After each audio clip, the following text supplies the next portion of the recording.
مجھے یقین ہے کہ آپ اس لفظ ہنی مون کو زندگی میں جب بھی سنیں گے تو یہ واقعہ آپ کو ضرور یاد آئے گا۔ یہ سچا واقعہ مجھے سننے کو ملا تو احساس ہوا کہ زبان کا زہر خوبصورت الفاظ کو زہریلا بنا دیتا ہے۔ واقعہ ایک ماں کا ہے جس نے اپنی کم تعلیم کے باوجود اپنے بیٹے کو پڑھایا اور انہی والدین کی محنت کے بعد آج وہ بیٹا پاکستان میں بہت اچھے عہدے پر فائز ہے۔ موصوف کو یونیورسٹی میں ہی ایک لڑکی پسند آئی کہ والدین کے منع کرنے کے باوجود اس نے والدین کو شادی کے لیے راضی کر لیا۔ ظاہر سی بات ہے یہ حق تو مذہب بھی دیتا ہے، لیکن قرآن پاک میں کافی مقامات پر اللہ نے اپنے حق کے بعد والدین کا حق ادا کرنے کا حکم دیا ہے۔ شاید یہ حکم اس کی نظروں سے اوجھل ہو گیا ہو۔ شادی کے بعد موصوف اتنے مصروف ہوئے کہ والدین سے ملنے میں وقفے بڑھتے گئے۔ دوسری طرف ماں کا دل تھا جس میں بیٹا ہی بستا تھا۔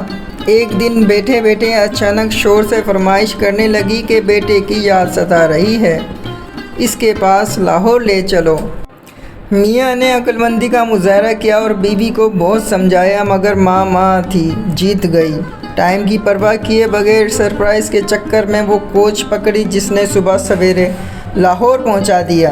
وہاں سے دونوں میاں بیوی نے ٹیکسی لی، حالانکہ اگر بیٹے کو فون کرتی تو وہ ڈرائیور بھی بھیج دیتا، مگر ماں کے آگے کسی کی نہیں چلتی اور ٹیکسی نے کچھ ہی دیر بعد یونیورسٹی کے گیٹ پر پہنچا دیا۔ گارڈز کو اپنا تعارف کرایا۔ اجازت ملتے ہی ٹیکسی ڈرائیور نے بیٹے کے گھر کے سامنے اتارا ہی تھا کہ کیا دیکھتے ہیں، بیٹا اور بہو تیار ہو کر گیٹ سے باہر ہی آ رہے ہیں۔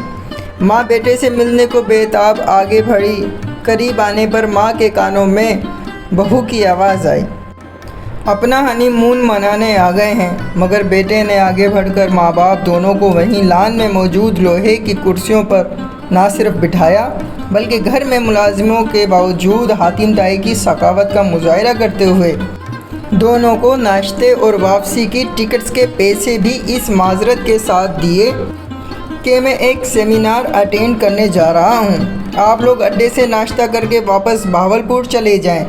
ماں باپ پیسے لینے سے معذرت کرتے ہوئے واپس آ گئے۔ اسی واقعے کے کچھ عرصے بعد ہی ماں کا انتقال ہارٹ اٹیک کی وجہ سے ہو گیا۔ مر تو وہ اسی دن ہی گئی تھی شاید۔ یہ مائیں بھی عجیب ہوتی ہیں، چھوٹی چھوٹی سی باتیں دل پہ لے لیتی ہیں۔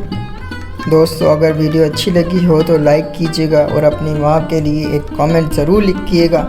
نیک دعاؤں کے ساتھ اللہ حافظ۔